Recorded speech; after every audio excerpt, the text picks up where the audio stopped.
Yangını falan değil canım, bak burayı biri ateşe verdi. Bildiğin biri ormanı ateşe veriyor şu an, yani bu böyle bir şey değil yani, orman yangını bu değil. Oteli boşaltın. Oteli boşaltın. Oteli boşaltın. Oteli boşaltın.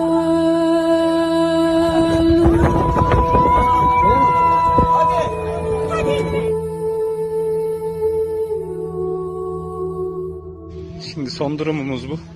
Evlerimiz, arabalarımız, kalan hayvanlarımız bunlar.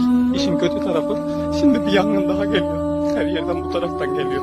Bu yangın da gelirse biz nereye kaçacağız? Sabahki yangın bu taraftan geldi, yukarıdan geldi. Şimdi son kalan telbelerim bu hayvanlar. Burada seranın içinde.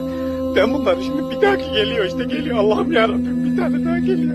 Şimdi ben bu son kalanları nasıl kurtaracağım? Gözünüzü sevdiğimin insanların bir şey yapın ya. Bir gelen olsun, şunlara bir yem, barınak bir şey getirin, ne olursunuz ya. Artık sabahtan beri ya kendi imkanlarım, bir damla samanımız kalmadı, bir damla bir şeyimiz kalmadı. Sabahtan beri ya. Sağ kalanların hepsini bekleyin, şimdi size şeyi de göstereceğim, bekleyin. Ölenin evini de göstereceğim, orada karnından doğmuş, karnından öldükten sonra doğmuş. Bir yangın daha geliyor şimdi bu taraftan ya.